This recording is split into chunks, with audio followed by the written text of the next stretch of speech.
기쁜 안식일입니다. 네. 주님께서 저희들을 하나님의 자녀 삼아 주시고 또 저희들에 대한 예수님의 마음 가운데 갖고 계신 생각은 평안이라고 말씀을 하셨죠. 지금 저희들이 살고 있는 이 마지막 때가 굉장히 엄숙한 때라고 느껴지시나요? 계시록에 보면 세 번째 인을 뗄 때, 두 번째 인을 뗄 때 무슨 일이 있죠? 첫 번째 인을 뗄 때는 흰 말이 나오고, 두 번째 인을 뗄 때는 붉은 말이 나오고, 예, 그리고 세 번째 인을 뗄 때는 검은 말이죠. 예, 검은 말. 그리고 네 번째 인은 초록색 말인데, 지금 전쟁이 일어나고 있는 나라가 어디죠? 우크라이나. 예.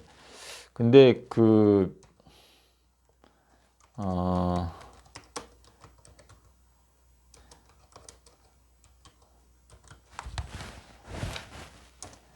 지사님이 이거 한번 보셨는지 모르겠는데 이거 한번 좀 보여드릴게요.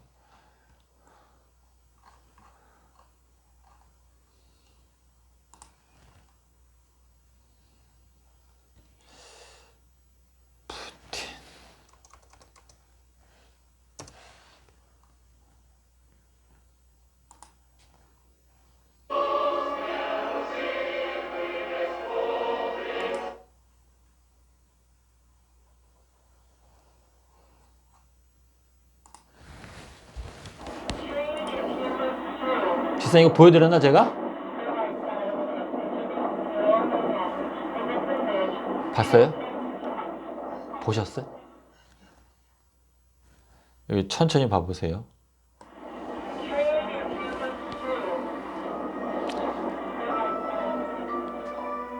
여기 사람 얼굴 보였어요? 지사님 여기? 사람 얼굴 보여요? 안 보여요 잘?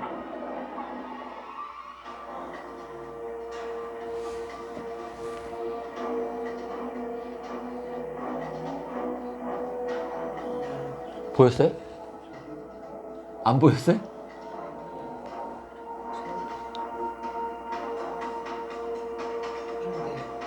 보여요? 요거 사람 얼굴 여기. 요게 새거든요. 새. 새 떼인데. 새 떼예요? 네, 새 떼. 네. 새 떼가? 새 떼인데 이게 미국이에요. 뉴욕 쪽인데 뉴욕 쪽에서 이렇게 자동차를 타고 가는데 여기 새가 엄청나게 많잖아요. 새 떼가 만드는 형상이 여기 가운데 사람 얼굴 보이죠? 요게 잠깐 보여요, 집사님?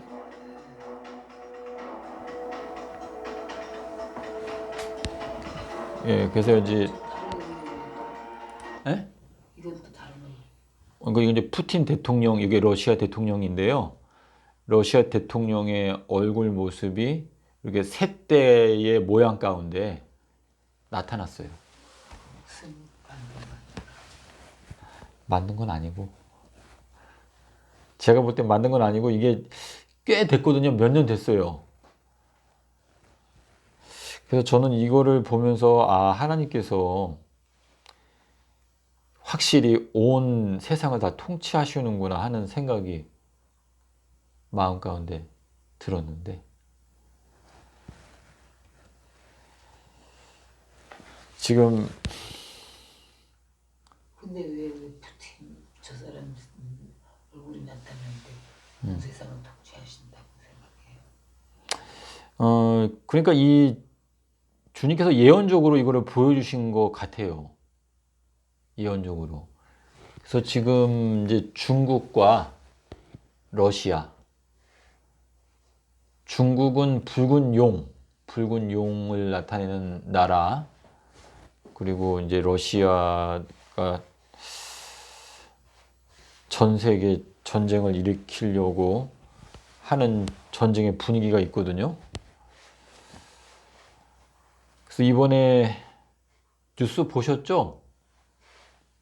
안 보셨어요? 무슨 뉴스야? 푸틴 대통령이 전 국민 중에서 예비군을 갖다가 한 수십만 명을 더 동원을 했어요. 강제로. 전쟁을 하려고. 사람이 푸틴이에요? 예, 이 사람이 푸틴 대통령인데, 예, 하여튼 저는 이걸 보면서 좀 마음 가운데 느낌이 들어가지고 이걸 지사님께 보여드렸는데,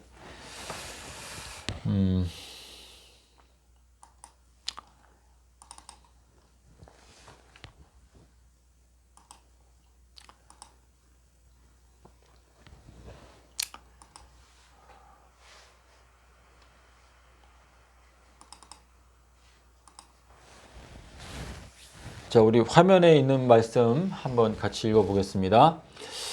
그리스도께서 나귀를 타고 예루살렘의 개선에 입성을 하신 일은 천사들의 환희와 성도들의 기쁨 가운데 능력과 영광으로 하늘 구름을 타고 강림하실 일에 희미한 전조였다.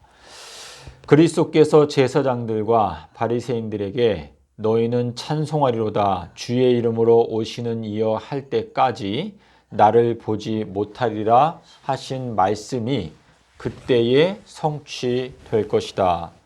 시대의 소망 580페이지에 화인 여사가 예언해 놓은 내용인데요. 그 시대의 소망 580페이지는 운명 지어진 백성이라고 하는 제목으로 시작되는 내용인데 맨 앞부분에 이 내용이 기록이 되어져 있습니다. 자, 주와 합하는 자는 한 영이다 라고 말씀을 하시고 있는데, 주님께서 다시 오신다라고 하는 이 표현 속에는 사실상 이 땅에 있는 주님의 자녀들이 예수님과 합하게 되면 주님과 한 영이 되는 것인데, 주님께서 사도 바울을 통해서 저희들에게 우리 예수님의 몸된 교회에 우리들은 각 지체라고 표현을 하시고 있어요. 자, 그런데 이 다시 오시는 인자 또는 다시 오시는 예수님의 이 몸에서 눈은 누구예요? 눈. 몸에서 눈은 네, 눈. 네. 예수님. 주님께서 이제 눈은 등불이다라고 말씀을 하셨고, 그리고 베드로후서에서는 예언의 말씀은 어두운 데를 비추어주는 등불과 같은데, 너희들의 몸에 이 눈이라고 하는 것은 등불의 역할을 하는 것인데, 눈이 밝게 되면 온 몸이 밝게 될 것이다 라고 하는 말씀하셨죠. 그러니까 이 온 몸이라고 하는 것은 주님의 몸된 교회 전체가 밝아지기 위해서는 눈이 밝아야 된다라고 하는 것을 말씀하시고 있는데, 이 눈에 대해서 예수님께서 눈은 몸의 등불이다라고 말씀하셨어요. 근데 이 등불과 관련된 것을 사도 베드로는 이 등불은 예언의 말씀이다 라고 말씀하셨고, 또 예수님께서는 이 등불은 침례 요한이다 이렇게 말씀을 하셨죠. 그래서 주님께서 우리들에게 이 몸된 교회에 주시는 각 지체마다의 다 기능이 있는데, 이 몸된 교회 전체가 밝은 상태 가운데서 빛 가운데 걸어가기 위해서는 눈이 밝아야 한다라고 말씀을 하셨죠. 그래서 베드로를 통해서 예언의 말씀을 깨닫게 되는 것이 온 교회가 밝은 빛 가운데 걸어갈 수 있는 비결이다 라고 말씀을 하셨거든요. 그래서 예수의 증거는 예언의 영이다. 그래서 예수께서 가라사대 그 말씀이 나의 마음 가운데 깨달아지게 될 때 저희들의 신분은 종의 신분에서 친구의 신분으로 바뀌어진다 라고 하는 의미가 되겠죠. 그래서 예수님께서 내가 너희들을 이제는 종이 아니고 친구라고 하노니 아버지께서 나에게 이르신 모든 것들을 내가 남김없이 너희들에게 다 알려주었고, 너희가 이제는 나를 통해서 아버지를 보았고 알았느니라 라고 말씀을 하셨거든요. 그리고 침례 요한은 또 뭐라고 말했어요?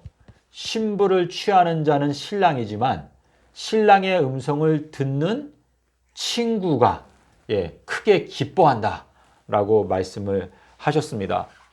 지금 예수님께서 나귀를 타고 예루살렘에 입성하실 때 예수님께서 예루살렘을 보고 크게 우셨어요.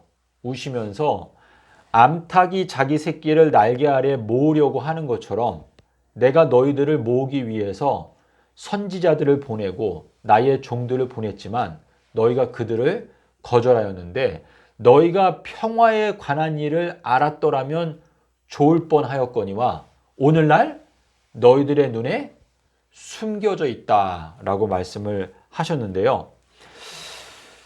여기에 보면은 마태복음 23장 39절에서 찬송하리로다 주의 이름으로 오시는 이여 할 때까지 나를 보지 못하리라. 이 말씀을 어느 정도 이해하고 있나요, 저희가? 찬송하리로다 주의 이름으로 오시는 이여. 이게 무슨 말씀이에요? 제사장들이 받으세요 얘기하시는 말씀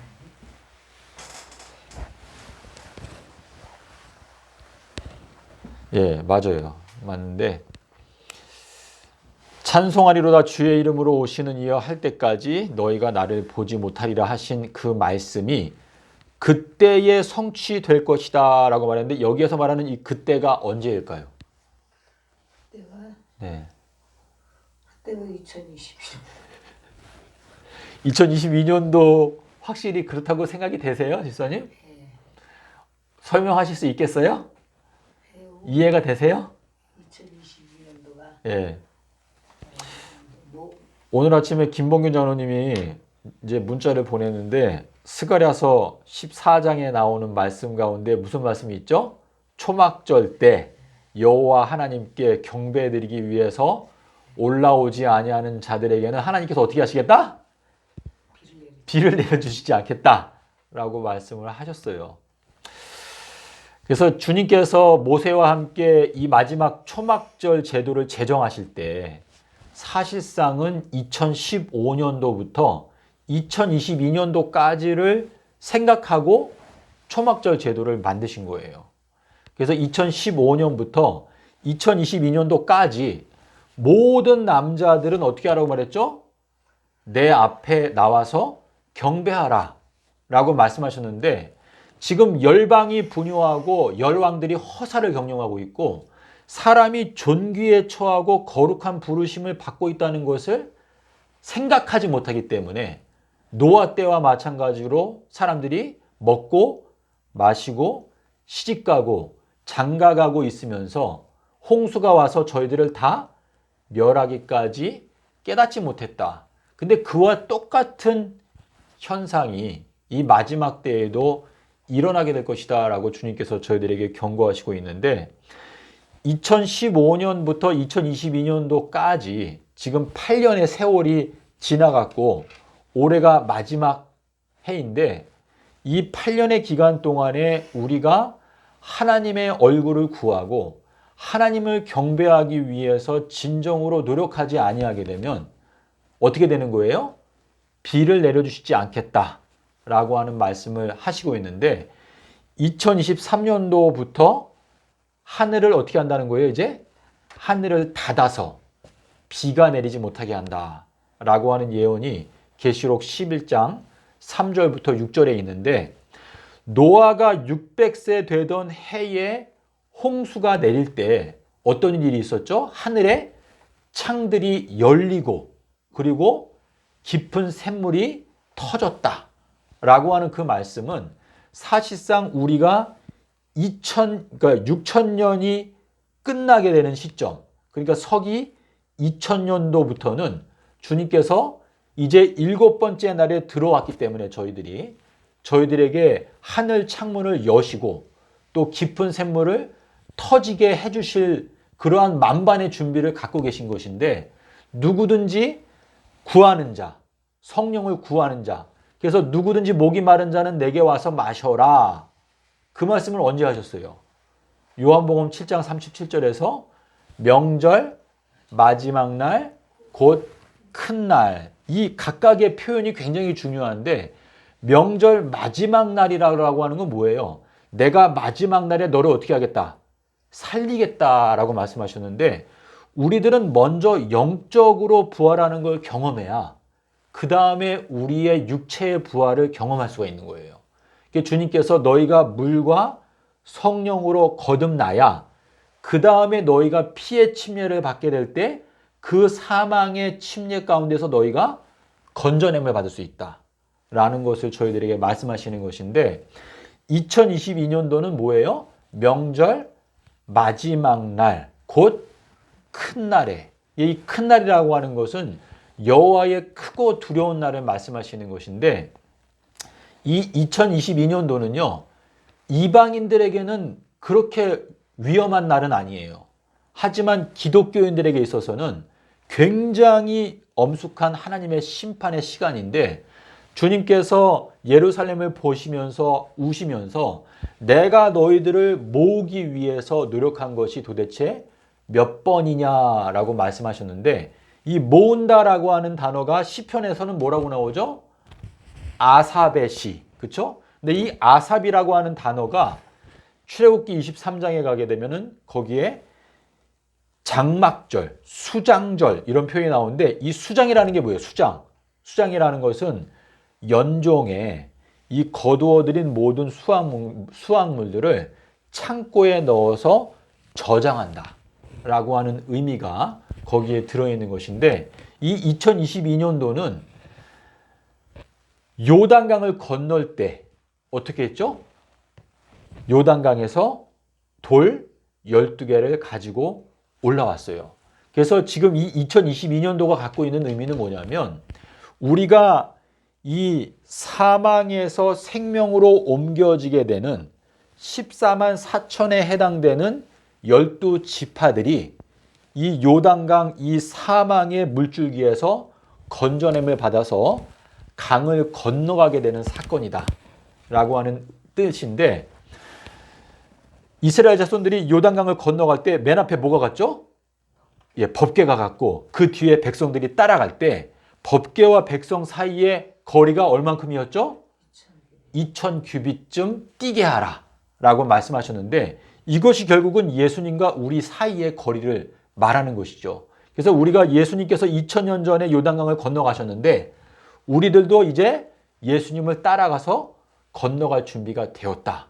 그런데 이스라엘 자손들이 요단강을 건너갔던 날짜가 언제였어요? 아비벌 10일 날. 그렇죠? 여호수아서 4장 19절에 보면 아비벌 10일 날 요단강을 건너갈 때 12개의 돌을 가지고 건너갔다. 근데 지금 어제 우리가 본 말씀에는 뭐가 있어요? 주님께서 제자들을 건너편으로 건너가게 하시는데 그 건너갔던 곳이 어디예요? 벳세다, 또 게네사렛 이렇게 표현하고 있거든요. 마가복음 6장에 보게 되면 주님께서 제자들에게 명령하시기를 너희들은 이 바다 또는 호수를 건너서 벳세다에 가라 라고 말씀하셨는데 그 뒤에 가니까 밤 사경에 예수님께서 오시고 그들이 게네사렛 땅에 이르렀더라 라고 표현하고 있어요. 자, 이 벳세다라고 하는 이름은 무슨 뜻이라고 했죠? 어부의 집. 예, 어부의 집인데 주님께서 제자들을 부르신 게 몇 년도였어요? AD 26년도에 예, 제자들을 부르시면서 내가 너희들을 어떻게 하겠다? 사람을 낚는 어부가 되게 하겠다라고 말씀을 하셨는데 이 2022년도는 주님의 추수꾼들 그러니까 14만 4천인에 해당되는 주님의 자녀들이 요단강을 건너서 이제 어부의 집에 도착하게 되는 시점 그리고 어디에 또 도착한다고 말했죠? 게네사렛 땅에 도착하게 되는 시점인데 이 게네사렛이라고 하는 뜻이 뭐라고 그랬어요? 검은고, 예, 수금 이러한 뜻인데 갈릴리 호수가 이름이 3개가 있다고 말씀드렸죠. 하나는 갈릴리 호수, 또 하나는 뭐예요?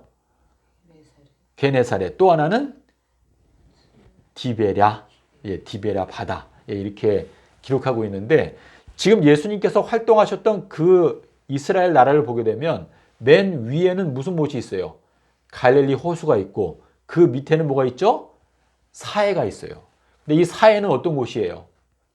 바다보다도 더 낮은 곳에 430m가 더 낮은 곳에 있기 때문에 물이 더 이상 흘러갈 곳이 없죠. 예. 그래서 이 사해 바다는 사실상 이 멸망의 자식들이 망하는 곳을 말하는 곳인데, 지금 2022년도가 사실상 기독교인들에 대한 마지막 하나님의 은혜의 문이 이제 닫히기 직전 상태를 말하는 것인데, 아비벌 10일에는 뭘 했어야 됐죠? 양을 선택해야 된다. 양을 붙잡아야 된다. 라고 하는 의미인데, 자, 이 양을 선택하지 아니하게 되면 어떻게 되는 거예요? 그 핏값을 누가 치러야 돼요? 내가 치러야 되죠. 그렇죠? 예, 그래서 이 2022년도에 예수 그리스도를 나의 대속주로 맞아들이지 않게 되면 결국은 저희들은 멸망에 들어갈 수밖에 없다라고 하는 의미가 되겠습니다. 그래서 지금 이 도표는 제가 여러 번 보여드렸는데 2022년도는 주님께서 뭘 타고 오시는 거예요? 예, 나귀를 타고 오시고 2023년도에 가장 중요한 사건은 뭐죠? 무화과 나무의 비유를 배워라 라고 말씀하시면서 무화과 나무가 왜 저주를 받죠? 열매가 없기 때문에. 예. 근데 제자들이 그 나무가 완전히 마르게 된 것을 확인한 시점은 언제였어요? 그 다음날, 그쵸? 그 다음날 아침에 그 무화과 나무를 지나가다가 뿌리부터 완전히 말라버린 걸 보게 되는데 유다서에 뭐라고 말했죠? 죽고 또 죽어서 뿌리까지 뽑혀버린 열매가 없는 어떤 나무다? 가을나무다. 예, 가을나무다라고 말했는데, 자, 가을이라고 하는 계절과 여름이라고 하는 계절이 있는데, 여름은 뜻이 뭐예요? 여름. 끝. 끝인데 끝은 몇 년을 의미하죠? 7년. 예, 7대 또는 7년을 의미하는데, 예레미야서에서 말하기를 여름이 다 지나갔는데 하나님의 자손들 이스라엘 자손들이 구원을 얻지 못함은 어찌미뇨라고 말하면서 어디에 유향이 있다고 말했어요? 길르앗에는 길르앗에는 유향이 있지 아니하냐라고 말했는데 길르앗이 뜻이 뭐예요? 길르앗? 예, 길르앗은 영원한 샘물이라고 하는 뜻이거든요. 그래서 예수 그리스도가 영원한 샘물이신데 예수 그리스도께 가야 우리의 상처를 치료할 수 있는 유향이 있는데 여름이 다 지나갔다. 이 여름은 뭐예요? 마지막 풀문불의 기간, 7대. 이것이 다 지나가는 동안에도 이 하나님의 백성이라고 불리우는 자들이 구원을 얻지 못하게 되는 그 근본적인 원인은 무엇이다? 길르하신 예수님께 나가지 않기 때문이다 라고 하는 의미가 되겠습니다. 그래서 지금 여기 이 도표에서 가장 중요한 것은 예수님께서 십자가 순환 주간 동안에 아비벌 9일부터 아비벌 18일까지 주님께서 날짜별로 우리들에게 다 말씀을 해주셨죠. 근데 그 날짜별 행사가 이 지구 역사 마지막에는 2021년부터 2030년까지 각 연도별로 주님께서 행하고자 하시는 여러 가지 일들을 말씀하시는 것인데, 자, 2022년도에는 주님께서 무슨 일을 하시죠? 성전 안에서 예배드리는 자들을 다 어떻게 하세요? 다 둘러보시죠. 그래서 계시록 11장에 무슨 말씀이 있어요? 너는 일어나서 성전과 제단과 그 안에서 예배드리는 자들을 어떻게 하라? 청량하라 라고 말씀하셨기 때문에 이 2022년도는 주님께서 기독교인들에 대해서는 단 한 명도 빼놓지 않고 다 둘러보시는 때라는 것을 저희가 알 수 있는데, 오른손 마른 자를 고쳐주실 때 주님께서 어떻게 했어요? 거기에 있는 모든 사람들을 다 어떻게 했어요? 다 둘러보셨다라고 말했어요. 그래서 둘러보시고 나서 그 오른손 마른 자를 가운데 세우시고 고쳐주셨다라고 기록하고 있고, 2023년도에는 마가복음에 보니까 어떻게 돼 있죠? 예수님께서 성전 안에 들어가셔가지고 장사하는 자를, 돈 바꾸는 자들, 비둘기 파는 자들 다 쫓아내시고 그 성전 안에서 무엇을 못하게 했어요? 그릇들, 그 성전 안에 있는 그릇들을 아무도 옮겨놓지 못하게 하셨다라고 말씀하시고 있는데, 결국은 2023년도에는 새 예루살렘 성전 안에서 주께서 사용하실 그릇들이 다 어떻게 되는 거예요? 이제 결정이 끝났다. 예, 그러니까 주님께서 이제는 더 이상 옮기는 것을 허락하지 않으신다. 자, 우리 에베소 교회에 보내는 거문을 뭐라고 되어 있어요? 너가 나의 처음 사랑을 버렸기 때문에 어떻게 한다고 그랬어요? 너의 등대, 예, 등경을 어떻게 한다? 옮기겠다라고 하는 말씀이 있죠. 자, 그런데 여기 2023년도에 가니까 주님께서 이제는 더 이상 옮길 수 없게 모든 것을 확정하시는 시점이 2023년이다 라고 하는 의미인데, 누가복음 13장 7절에 가니까 이런 말씀이 있죠. 주여 올해도 참아주소서. 뭐라 그랬어요? 내가 두릅하고 걸음을 더 줄이니 그 후에 만약에 열매를 맺으면 좋거니와 그렇지 아니하면 어떻게 하소서? 찍어버리소서 라고 말씀하셨는데, 이 2022년도에는 도끼가 이미 나무 뿌리에 놓였으니 라고 하는 메시지가 전파되는 때이고, 그리고 이제 주님께서 그분의 은혜로 2023년도 요 한 해 동안에는 무화과 나무가 저주받는 해이긴 하지만 무화과 나무가 완전히 말라버리는 것이 확인될 때까지는 언제까지예요? 2024년도 1월 1일까지. 그래서 제가 요 날짜를 계산해 보니까 2024년도 1월 1일부터 2030년 4월 18일까지가 정확하게 2301이에요. 2301. 예, 그래서 2024년도부터 2030년까지가 좀 더 상세하게 이해할 수 있는 2300 조속 예언이 성취되는 기간이다. 예, 그렇게 이해를 하시면 되겠습니다. 그래서 여기 도표에 보시면은 전 3년 반 기간 동안에는 두 선지자, 그리고 후 3년 반 기간 동안에는 두 짐승이 활동하는 기간이다라는 것을 알 수가 있습니다. 자, 우리 성경에 나타나 있는 2000년에 대한 언급에 대해서 저희가 생각해 볼게요. 전도서 뜻이 뭐예요, 집사님? 전도서. 예, 전도서. 예, 전도서는 그냥 말 그대로 전도하는. 예, 이 전도서 1장 1절에 보면 뭐라고 말했죠?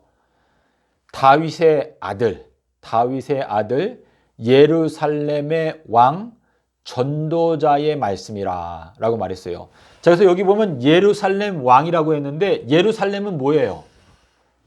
예루살렘은 완전한 도성의 왕인 이 전도자가 우리에게 메시지를 전파해 준다 라고 하는 뜻인데, 여기 한번 읽어보실까요? 천년의 갑절을 산다 하여도 뭐라고 그랬어요? 선한 것이 무엇인지 깨닫지 못하면 마침내 모두 한 곳으로 가는 것뿐이 아니냐. 자, 천년의 갑절은 얼만큼이에요?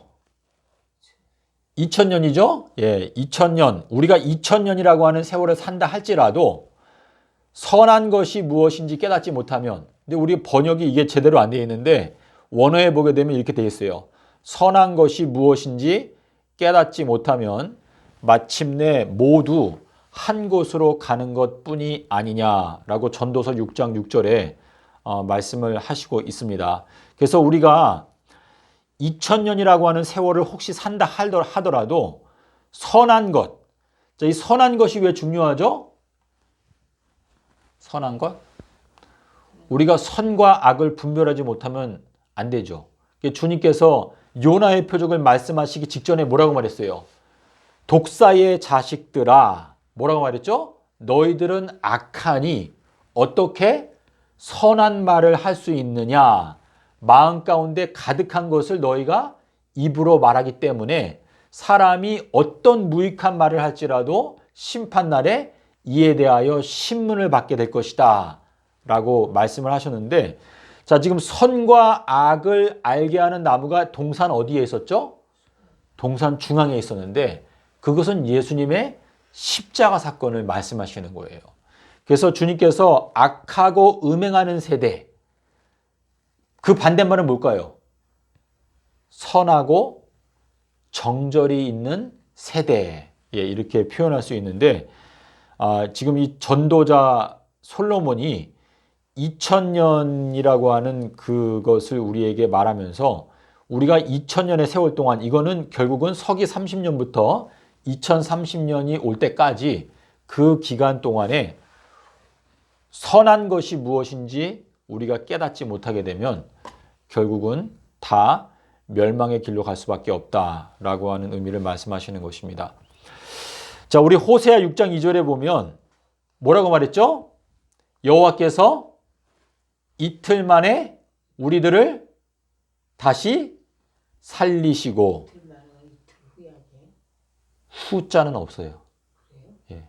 근데 여기 좀 이틀 후에. 예, 이게 번역을 정확하게 안 했기 때문인데 이틀이라고 하는 것은 예수님이 며칠 날 돌아가셨죠? 4월 5일 날 돌아가셨는데, 4월 5일 날 돌아가셨는데, 그게 그레고리 달력으로는 4월 3일인데, 서기 30년 4월 3일부터 2030년 4월 3일까지, 정확하게 2000년을 의미하는데, 이게 호세아서 6장 2절에는 이틀 후라는 말은 없어요.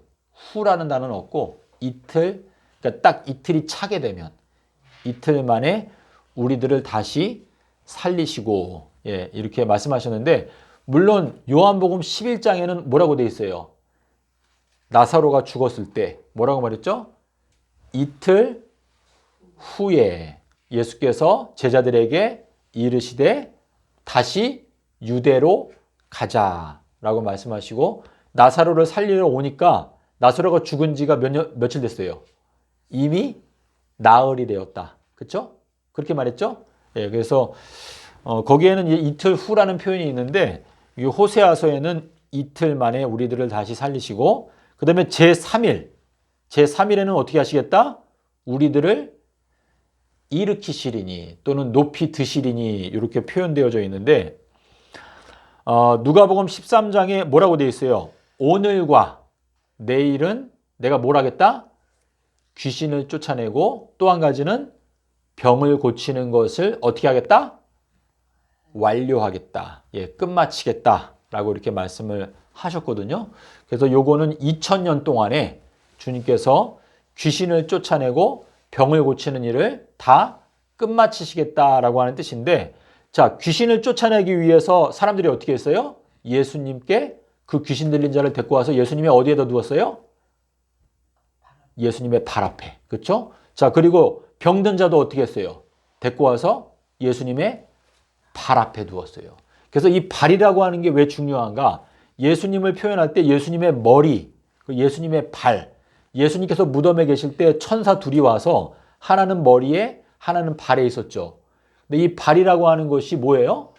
너가 거룩한 땅에 섰으니까 발에서 신발을 벗어라. 근데 예수님의 발은 무엇과 같다? 풀무에 단련한 빛난 주석과 같다라고 말하고 있는데, 이 발은 심판하시는 발을 말씀하시는 것이죠. 그래서 우리 심판하는 발 앞에 나왔을 때 병 고침을 받을 수 있고 또 귀신이 쫓겨나가게 된다라고 하는 것을 말씀하시고 있습니다. 그래서 오늘 있다가 내일 아궁이에 던져지는 들풀도 이것도 역시 2000년을 말씀하시는 것인데, 자, 여기 맨 밑에 보게 되면 민수기 19장 12절 말씀이 중요하거든요. 이 민수기 19장 12절을 우리가 올바로 깨닫게 되면은요, 이 제3일에 대해서 깨달을 수 있는데, 이렇게 말했어요. 제3일과 제7일을 잿물로 씻지 아니하면 부정한 그대로 남아있게 되리라 라고 하는 말씀이 있어요. 그래서 여기에 보면 제3일과 제7일에 대해서 말씀하셨는데, 너희가 잿물은 뭐예요?